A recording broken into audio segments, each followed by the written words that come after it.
Hello, everybody. Happy New Year. We're so glad that you are able to join us today.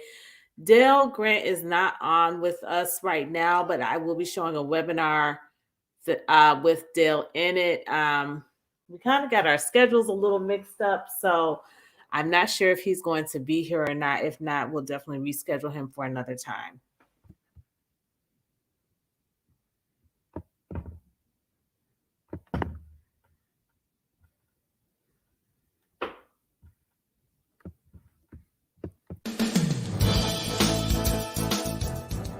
Detroit Business Hub Group Director Nancy O'Neill works with her team of experts.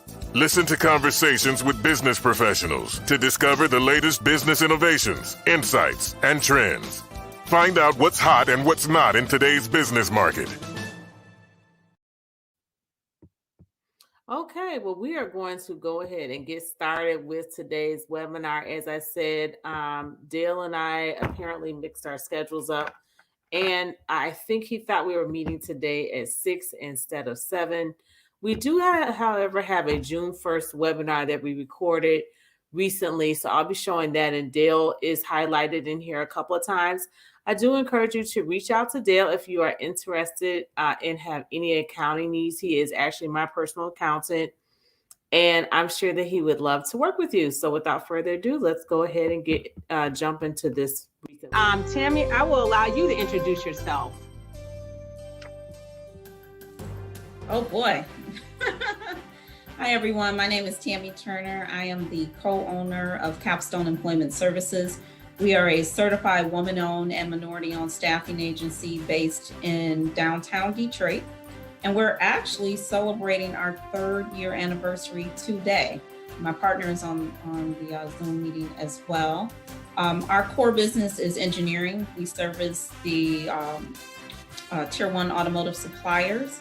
And we also have quite a few clients who are in the energy industry as well. So it's a pleasure to be here. Okay, we're going to get started with question 1. What are some of the funding resources available as a result of COVID-19? And this question is for Nicole Bivings and Turner. And before you start speaking, if you can go ahead and introduce yourself. If you guys haven't done introductions, we'll just have you introduce yourself before you answer the question. So Nicole, we'll start with you. All right, I'm Nicole Dietrich. I am the Business Development Manager for Lake Trust Credit Union. We are a credit union. We have 2 locations in Detroit. We are from lake to lake across the state with over 22 locations. There is funding out there. The big one that everyone's still talking about, and there is still the funding, is the PPP funding. There is still, as of Monday when I looked, there is about 100 million still out there. The good news about that is if it's something businesses were sort of interested in and either couldn't get in line, the smaller, more regional financial institutions seem to have a capacity level again. So even if your financial institution isn't one who participated and you're interested, you could still continue to get that funding if you're interested. Of course, there's lots of other grants and options out there that some of my peers will probably talk about as well. Okay, Bivings, you can go ahead. My name is Bivings. I am with the Detroit Economic Growth Corporation. I am a District 4 business liaison. And there are still a host of different type of funding sources out available for businesses. Kind of what we talked about in our last meeting is the city announced its Detroit Means Business webpage, and if a business owner goes there or anyone interested in starting a business, there's several resources there. So we still have the PPP, which is a Paycheck Protection Program. You have the Economic Injury Disaster Loan, IOD. You have the matching grant for businesses.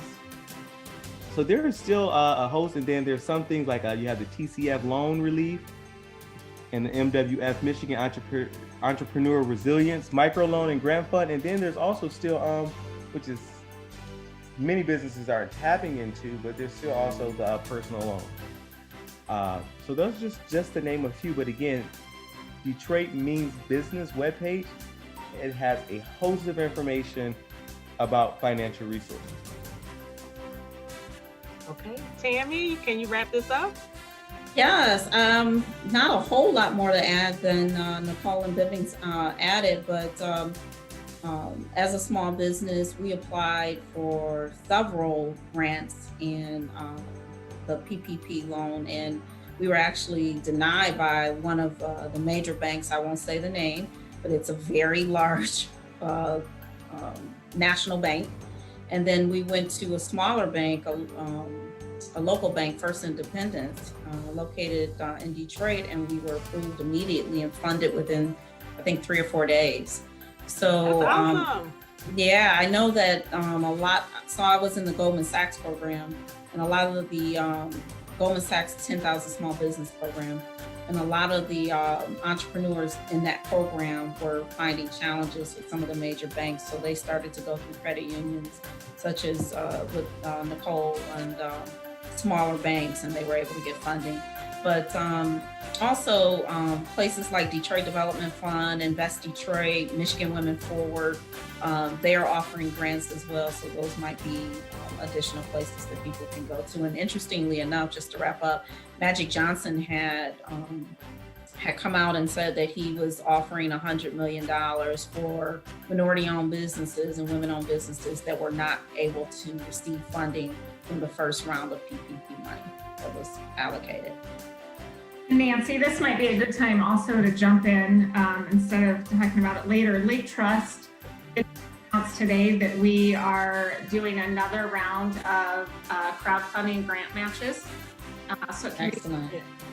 Yeah, we're really excited. We tested it with some of the Livingston County communities, but we are doing this statewide now, and we're putting $75,000 back into the business communities. We're partnering with Detroit's very own Patronicity. We've had great luck working with them, and we'll be matching businesses up to $1,000. So I can get the details out, but it really is great. I think it will fill fast because it's only open to the first 75 approved applicants. But again, if you go to laketrust.org, it is out there. That's one of the grants, but those are coming through constantly. And if you work with Patronicity, there are a lot out there that you can continue to find. Okay, so Tammy, did you have a relationship with an individual at First Independence Bank? I know it's a Black-owned bank. And then can you speak on that with the larger national bank as well, if you had a relationship with someone there too? We actually did not have a relationship at First Independence. So oddly enough, we do now because we weren't funded. Yeah, so the bank that we were denied, we've been banking with them since we've been in business for 3 years. Oh, and, wow. We applied like as soon as the announcements came out that funding was available, and we were denied. And again, many of the people other entrepreneurs that are in the program, the small Goldman Sachs 10K small businesses had the same issue. And so we didn't have a relationship with First Independence, but we do now as a result of that. Okay, good news. How has COVID-19 affected small businesses? We're going to start first with Attorney Sobel. Oh. Whose office I happen to be in. We've had a couple of Wi-Fi issues. We kind of had a little issue, so. But we got over it. Right. I'm David Sobel. I'm a real estate and finance attorney. I do a lot of business law as well. I'm located here in Farmington Hills, and we take care of both Michigan real estate and financial legal interests as well as Ohio interests. Right now, what I've been experiencing and the office has been experiencing is quite a few phone calls from business owners trying to get out of contracts because of COVID. So people have made commitments, they've made legal obligations to landlords or to vendors, and now what they're trying to do, unfortunately, because of the economic situation, is they're trying to back out. And so we've been getting a lot of phone calls from business owners trying to renegotiate their agreements, and they can be purchase agreements for buildings or for materials and supplies. So that's what we've been seeing, how it's been affecting small businesses for the past 3 months. And I think it's temporary. I'm also, referring them over to bankers such as, Independent Bank or like Michigan Credit Union or even First Independence Bank, and letting them know that you should contact the institutions for the funding that's available by the federal government. So that is, I'm working quite a bit with lending officials and lending officers, as well as state. Right now I'm working with a couple of state regulators dealing with how to get people through on a temporary basis. I will just share this with whoever's watching and the colleagues in this group. There's a lot of people also calling about business bankruptcy as well as personal bankruptcy. And just from my experience in 30 years, I'm going to suggest whoever's thinking of doing that, unless it's just, situation critical and it's a major crisis, that is not the way I would recommend that, business owners go or individuals go at this point. Because if 30 years working at the banks and working on behalf of financial institutions, there are other ways, alternative means that we can negotiate forbearance agreements, workout agreements. We can resolve these a lot better. Your lenders, your creditors do not want you filing bankruptcy. Nobody wins, unfortunately, if you've ever been through the bankruptcy process. I see it quite often in real estate.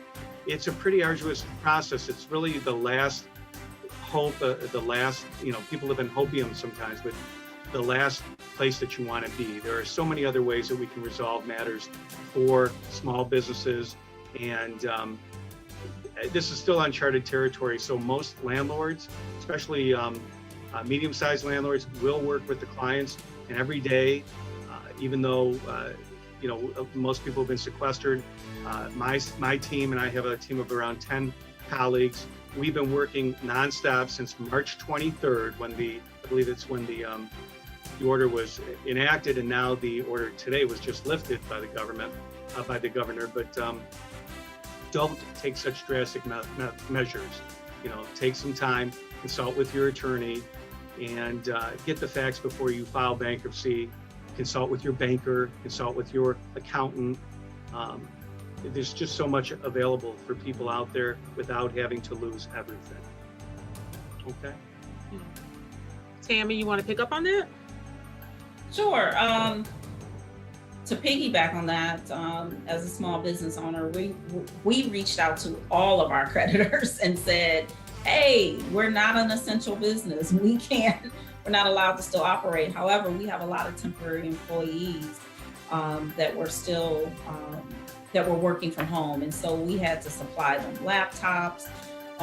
There were a number of things that we needed to do and expenses that we had to incur to ensure that our employees could still work from home for our clients, so that we could stay in business. And I keep jumping back to Goldman Sachs because I was in a program with 37 entrepreneurs, and we were all hit at the same time and feeling the same pinch all together. And so I saw some of the individuals, one guy had a clothing company. He manufactured t-shirts, and then he turned his business into a PPE business. Now he was manufacturing masks, and that was how he was able to pivot and stay in business. I had another gentleman that was in the program that owned a restaurant. It was a fast casual restaurant, and he started making meals for the essential workers in the hospitals. So it was so many things that you could see people learning to pivot and pick up a new business model, or even shopping online. There were so many things that I saw that the other entrepreneurs were doing to stay afloat, basically. Hadari? So I'm Hadari Brown. I'm the president of the National Business League Detroit chapter, and used to work for the Small Business Administration as well as an entrepreneur myself. And some of the things that have happened to small business as a result of COVID-19 that I've seen is those who have not have websites and are not technologically savvy, they have to close their doors this entire 3-month period.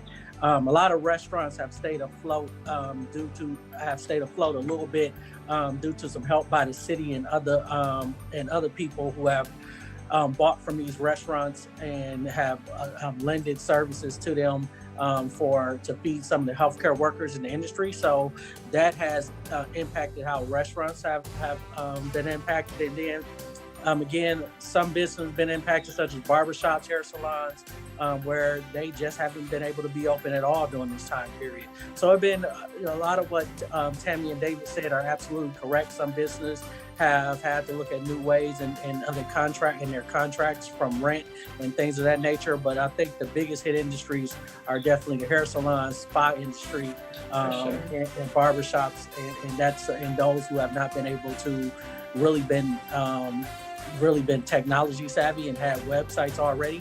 They have been hit hardest during this time period the last 3 months. So it'll be interesting. It's going to be interesting to see how things unfold in the next 3 months for those businesses and how they can bounce back. Okay. Bivings, can you tell us what other things that existing businesses are doing right now to stay afloat? Yeah, many of the things Hadari is saying, they are doing different type of marketing on Facebook or Twitter. Some of our restaurants are doing curbside pickup. They partnered up with Grubhub. They're doing delivery. They're offering certain type of discounts. And then for the businesses that cannot open due to the mandate, they're just preparing themselves to get back open, going through their financials. The COVID-19 has really laid bare to some of our business owners some of the areas where their skills are not so strong. And this time period has been a time where I've been suggesting, and they've been taking that advice and doing it on their own, of getting stronger in those areas. Paperwork, back-end work, being able to draft a profit and loss statement, really understanding the numbers, really trying to understand their customer base, things of that nature. Okay. And then Mr. Blackwell, we're going to have you introduce yourself. Tell us, what can existing businesses do to compete in our new marketplace?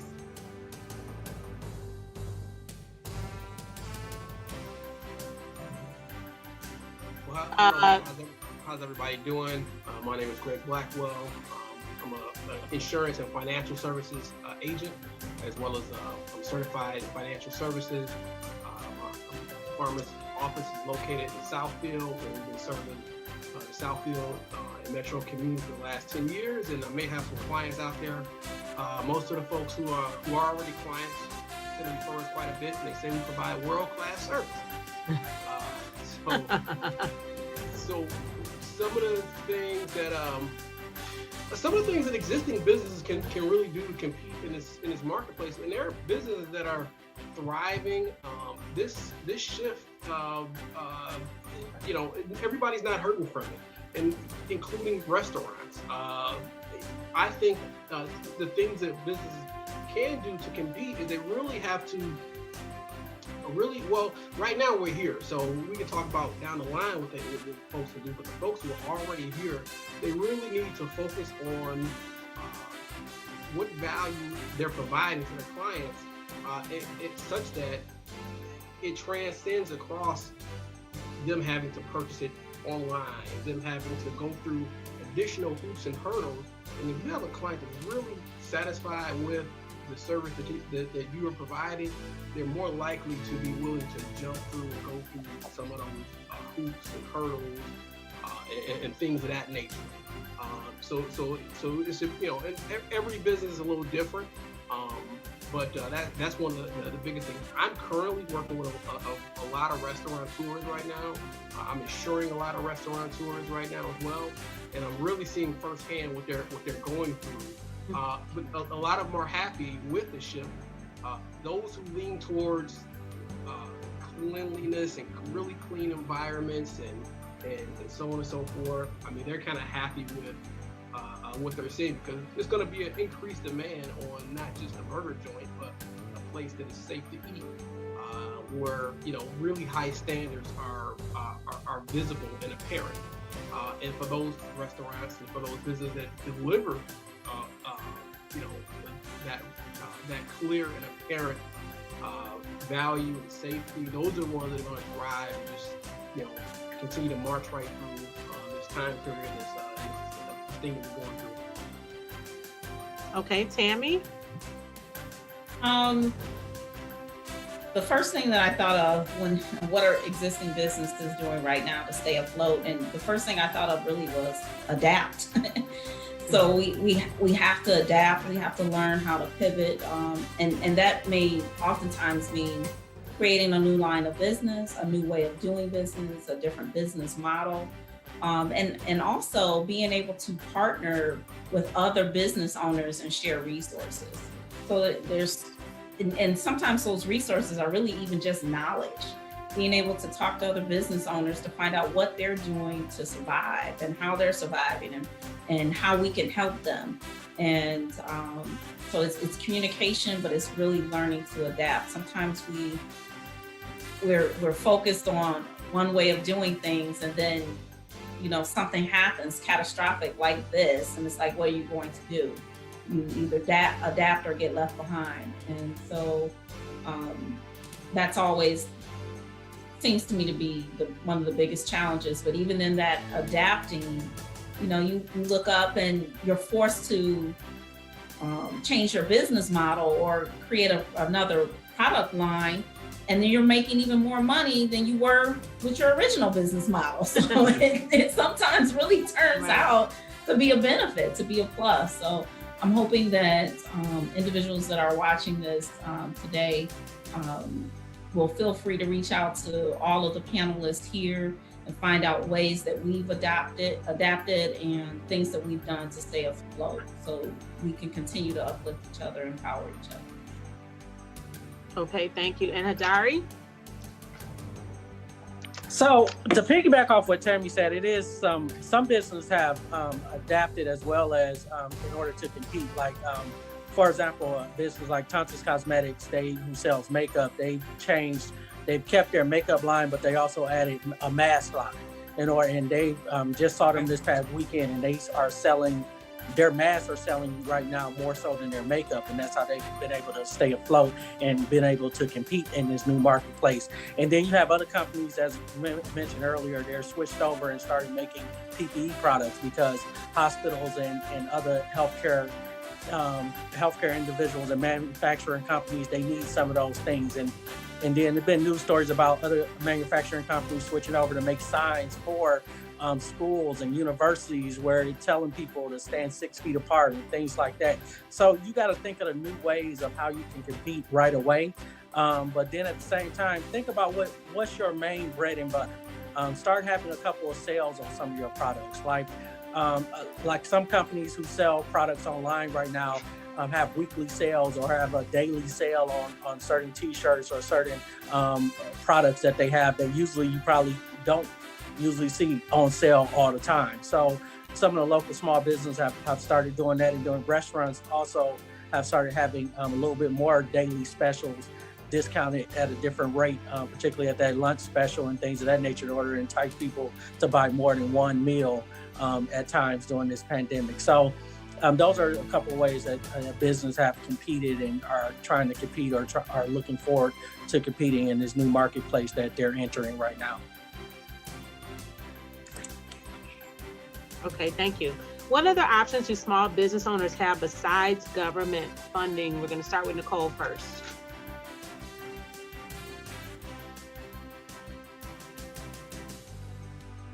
Okay, I think I'm off mute now. We can hear you.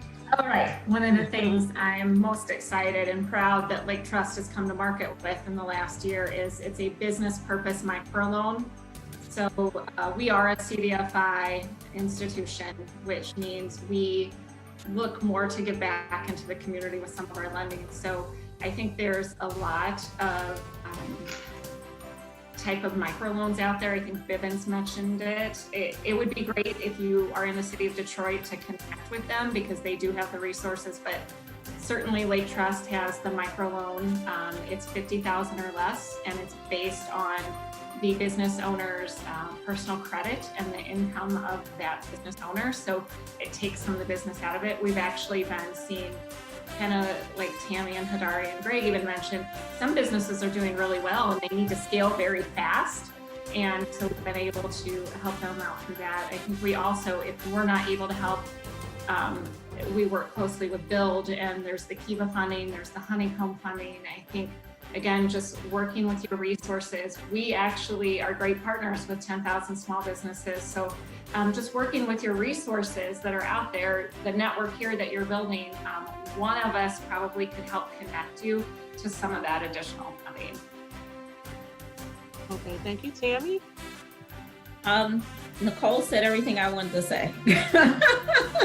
I was just gonna say grants, friends, as business owners, we will find a way or make a way to stay afloat. And I've even seen some business owners setting up GoFundMe pages. And I've seen people contributing to that as well. Or even business owners, reaching out to friends personally to say, hey, I'm in a tough jam. That's not the way you want to go, but you do what you need to do as a business owner to stay afloat. Yes. Go ahead. Yeah. Tammy, the other thing is when you talk about adjusting, people don't realize that right now there's a moratorium on foreclosures as well as evictions, and those evictions go with not only residential evictions but also commercial. So it's going to be lifted on June 12th, but as attorneys that deal with this every day, I can tell you the courts are going to be jammed with new court cases for evictions, unfortunately, again, both commercial and residential. And if you're in the money business, and most landlords are, they will work something out, okay? Nobody wants to have, right now with the economy the way it is, if you have a vacant space, what are you going to do with it? Who's going to take over that spot so quickly? So again, I encourage the people who are watching, if you're feeling stressed financially, especially when it comes to rent, which is usually the largest, monthly expenditure that people have, besides payroll, is to reapproach. If you feel uncomfortable going directly to your landlord, that's why people do use attorneys as a buffer and also to protect your interest and your rights, because sometimes when you have to give, let's say you're requesting a modification or a forbearance, you're going to actually have to probably sign some type of a new agreement, and that's going to have certain provisions in it that may affect your rights in the future. So you definitely want to consult with an attorney. And if money is tight, there are a lot of good attorneys out there who, we're also business owners and we have to deal with our landlords. So we definitely understand those who do this for a living, what needs to be taken care of, not only financially, but how to protect the client legally so that they can move forward and get that stress off their shoulders. And it is a really tough situation right now for so many people, the hardships. But every week, at least 7 new people are calling with regards to leases, business owners. And I've had only, I think, 2 landlords, I think just very small percentage, that have said, we are not working with them. And I kind of sit back and I chuckle because I'm like, well, you'll have to wait till court. And at that point, there's other variables that come into play, and that's going to be a judge. You can't pick your judge, but most judges are at this point, they'd have to be very insensitive to the plight of small business owners. And they are also public officials. And if they want to get elected, they're going to have a little compassion for the small business owner. So don't think that the landlord is going to be able to prevail so quickly against a small business owner with an eviction. Okay, that's all I want. So true, David. So true. Yeah, I just wanted to add too that crowdfunding is another great resource. Detroit Business Hub Group was able to obtain a loan from Kiva Detroit. So I think Nicole's idea, or her the Lake Trust crowdfunding loan is a great resource too for people who may not have that 620 or higher credit score. That's an alternative. Ways to look for alternative funding is always a good idea right now. I recently wrote a book called Fire Your Job, Be Your Own Boss. And from the book, I realized that a lot of business owners, especially new business owners, they need help. They don't necessarily know all the ins and outs of business because it's new to them and they're on a learning curve. Because as a business owner, you're not just selling your product or concept, you're also running the business. So you're in charge of human resources, people calling, customer complaints. You're in charge of product quality. You're in charge of people management, hiring staff, payroll. So these are all parts of owning your own business. It's not just the product or service that you're offering. You can either choose to hire people to do those things, but most of the time with new business owners, they do it themselves. The Hub Group comes in to help because we are a group of business professionals. We own our own businesses, and we can help you put those pieces together. So the benefit of the Hub Group is that you have access to 8 to 9 different professionals who on your own, if you were to go to them, more than likely you could not afford them. We're offering you these products at a discounted rate in order to help you grow your business. If you can't make it in Detroit, you can't make it anywhere. And what that means is simply this. The Detroit population is so diverse. It's one of the most diverse populations in the country. So it's easy to find people who think like me, who agree with me, who want to do business with me. I'm not out there looking for a needle in a haystack. I came to a city where there are thousands of people who want to build wealth, who want to do well in their community, who have a sense of pride, sense of ownership. Those are the people I want to be around because those are my kind of people. If you're ready to jumpstart your business in 2020, hire the Detroit Business Hub Group and go to my website at nancyoneal.com.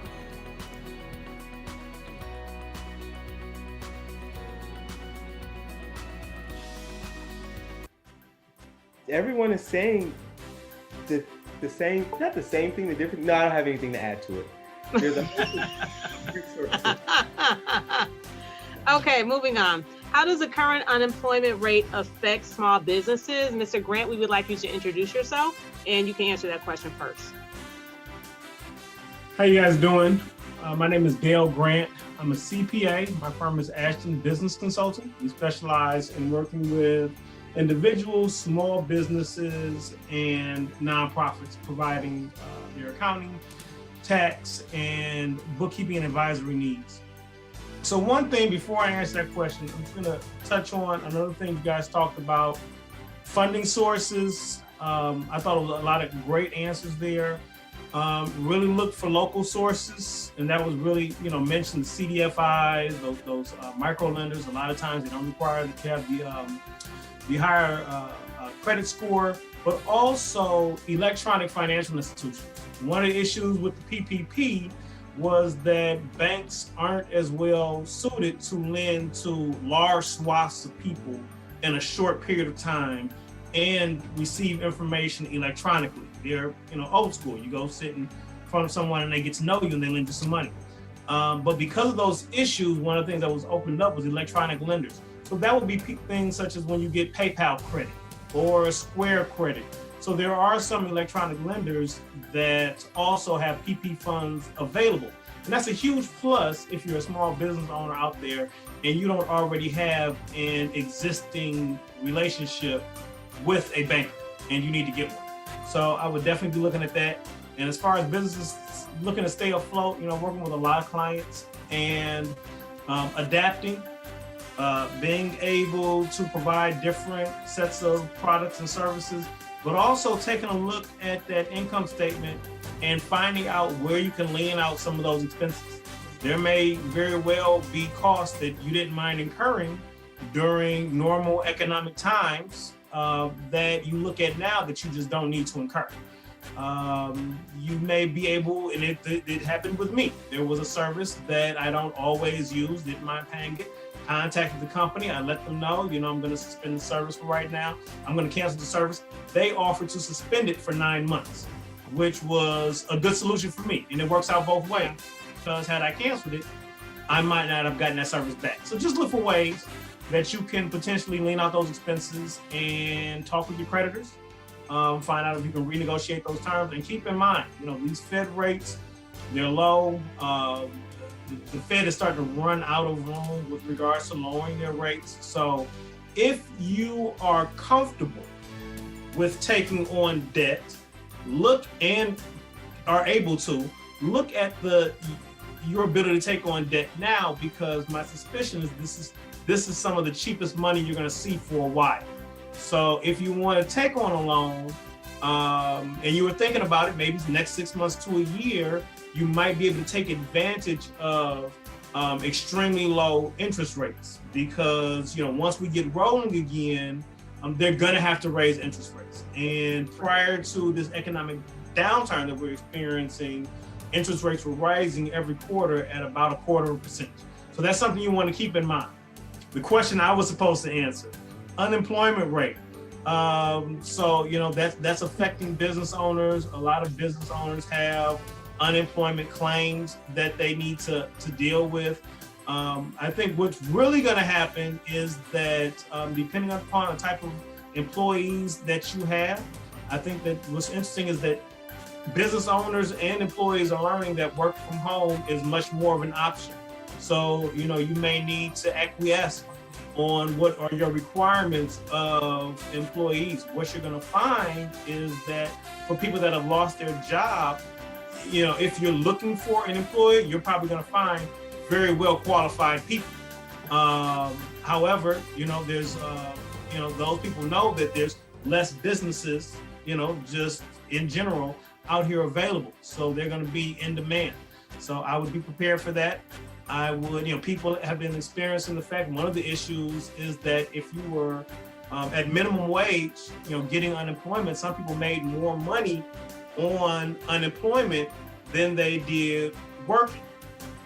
So you may have to consider that. If you are a business owner and you are paying at minimum wage, that may be an increased cost that you're looking at. I'm not sure. It could be a harbinger for what's to come, because, like I said, people were making more money on unemployment than they were working. And so that, in my mind, that sort of changes psychology as far as what people are willing to come back and work for. So those are some of the things that I would be thinking at. What expenses can I get rid of that no longer apply for the economy ahead of me? And what new expenses am I going to incur? And it won't just be employing people. It's going to be meeting the safety regulations, for those restaurants or other businesses where people are in close contact, and you have a physical location, that business will have to meet specific safety regulations with regards to health checks, temperature checks, making sure that your employees aren't sick, or that you have masks or sanitizers. Whatever that compliance is, you're going to have to begin to factor in those expenses as well. And what we're going to see is that, and this is going to be across the board, businesses large and small, it's typical. As a business is required to take on additional cost in order to provide their product or service, that additional cost will get passed on to the consumer. So as business owners, that is something that you will need to reconcile with, that you may need to raise your prices. It doesn't have to be by an astronomical amount, but you may need to add $1 or $2 onto your product or service to help cover additional overhead to be compliant in our brand new economy moving forward. Okay, thank you, Dale. You had mentioned getting into debt or incurring more debt, and I know that's something a lot of business owners feel like they can't afford right now. Nicole, that was one of the biggest things with the PPP, is that a lot of business owners didn't want to apply for the PPP because it was unclear if they could qualify for the grant or not. So can you just speak on that for a moment? And then we have one more question left that everybody can bear with us. We are going to go over a few minutes, maybe 5 or 10 minutes, but Nicole, I didn't want you to speak about that. Yeah, that the PPP funding is interesting, and you want to make sure that you understand the requirements for forgiveness and that you're working with a specialist. And I think the underlying tone here is you have to have a strong network, right? I spend my days with business owner. I am married to a serial entrepreneur. They're often good doers, right? You're not going to be great at reading all the details and that giant stack of paper. So find a specialist that will help you navigate that. Or the Michigan Chamber has a great PPP forgiveness, understanding that. Evictions has talked about it, I think, on our last call, that they have some resources. So you have to rely on your network. Maybe it's your accountant, whatever it might be, to make sure you understand that, because you do have to make sure you're staying within the guidelines. Not to get too detailed, but you need to be about 75% of pre-COVID payroll. It's just one of the things you want to look at. There's lots of ways in and around that, but a lot of people didn't realize that initially, so you do have to be careful. And to speak to the debt, Dale's right. Right now, our commercial team is really busy refinancing commercial real estate. It's a really good time to look at if you feel like you're in the situation to do so. They are really busy taking that on right now. Okay, so I'm just going to ask one more question, and then we're going to answer any questions.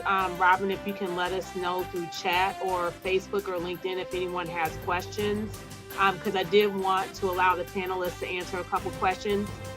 How is your business or organization helping small business owners as a result of COVID? And I'll let Attorney Sobel answer that first, since we just heard from Nicole.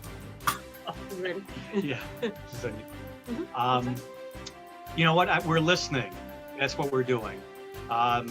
We're taking the time and we're listening to what people are concerned about. And that kind of sounds trite, but you know what? People don't listen anymore. And if you listen, there's a lot of fear out there. And so I've been known for 30 years being in the business. One of the things I tell clients all the time, it's going to be okay.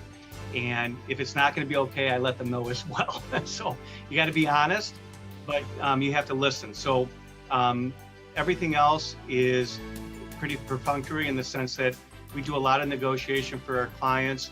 And so we are kind of just taking on the stress that they have, and because of the confidence of my client, my colleagues, we know how to handle it with the banks. We know how to negotiate with the banks. I've worked with the banks and I've worked for the banks for many years. I was a former bank insider, so pretty much very familiar with the process of what we call loan workout or business loan forbearance, and that's what we do. So while a lot of people were able to stay home, my staff was working off-site, and we were actually just listening to people's concerns. Not much can happen when the courts are closed, or when a lot of the institutions, such as even Lake Trust, a lot of the banks initially were trying to feel their way through the new programs that had just come out from the government. So they too were having issues. So I just told people to be patient. And I'm still telling people be patient. So if you're in a crisis, if you're watching, or if you have clients who are in a crisis, it's going to be okay. It's just, you got to work through it. It's uncharted territory. And if anybody, for those viewers who are watching, if anybody is pushing you to make a decision or to sign a commitment, the first thing I tell clients all the time is 24 hours. You need to tell everybody. They need to, wait for at least 24 hours while you go get a second opinion. Okay, if you're not sure, get a second opinion. So that's what I do. Okay, that's what I've been doing. Okay, so Hadari, you're next, and then I would like Dale to answer this question as well. How is your business or organization currently helping small business owners as a result of COVID-19? So the National Business League, what we're doing to help small business as a result of COVID-19 is with the technical assistant resources. While you've heard a lot of organizations are out there, DGC has some great resources for people, but what a lot of businesses are struggling with, as I mentioned earlier, is that website presence, that technology presence for their businesses. So we've been helping and prepping businesses for the long haul. For what's to look for, so they can be not just survivors of COVID-19, but they can be thrivers in the new economy, in the new post-COVID-19 era. So that's what we've been working on and what we're aiming to continue to do as we look forward into the next coming months and weeks and years ahead. Okay, Okay, Dale, can you respond to that question? Sure. Because I'm in the accounting arena, a lot of the business owners were concerned with regards. So everyone was concerned with regards to tax, Michigan tax, federal tax, unemployment benefits, but then also with regards to getting those financial statements ready, prepared. A lot of these businesses, this is the first time that they have applied for a loan, gone through the process, really understanding what those documents are, walking them through that process, going through the language. One of the things that has hung up a lot of business owners are whether or not their income will qualify as payroll for that PPP loan program. And one of the things that we found early on with the program was that the federal government didn't give out a lot of guidance to banks with regards to the loan rules, for lack of a better term. So banks individually and we're talking about employees, it's not like a monolith. This is somebody behind a desk. They are interpreting what these rules are. So some banks would allow some things, other banks would not allow other things. For instance, if you're an independent contractor, but you're the sole owner of that business, can your income qualify as meeting the payroll? And in some instances, we've gotten that through. In other instances, we haven't. Specific to one of the things that Nicole brought up is the meeting those PPP loan forgiveness, because that's really the name of the game. Apply for the loan, and then make sure that you meet those metrics so that you can have that loan forgiven. Have that conversation up front with the banker. I've read that information. I've advised people with regards to what that information means, but I'm not the final determining person as to whether or not that bank will forgive that loan. That banker is.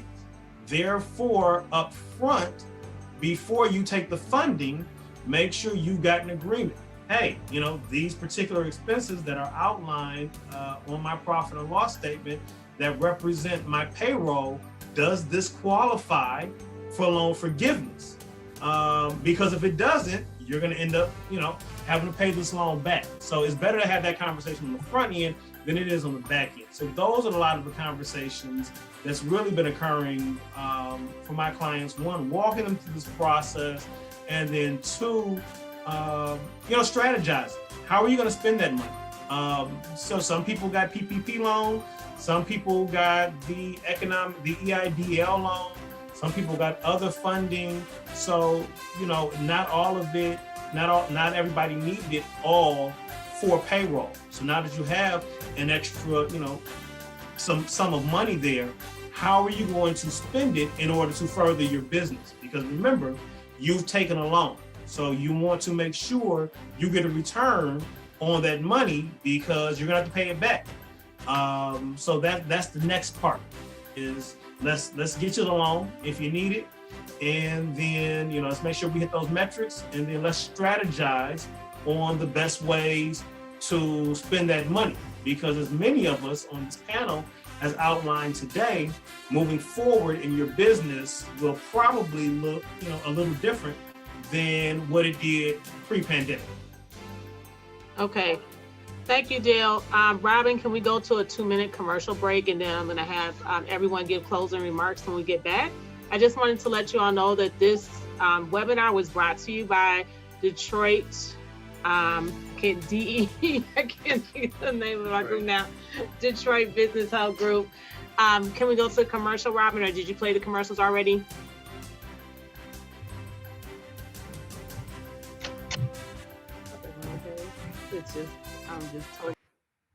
Okay, well, that is all we are going to have time for today. We are so glad that you were able to join us and hear a little tidbit from Dale. Hopefully he'll be able to join us on our DBHB broadcast soon. He has been a guest before, and he has had a webinar with us before as with another one of our members who's a farmer's insurance agent, Greg Blackwell.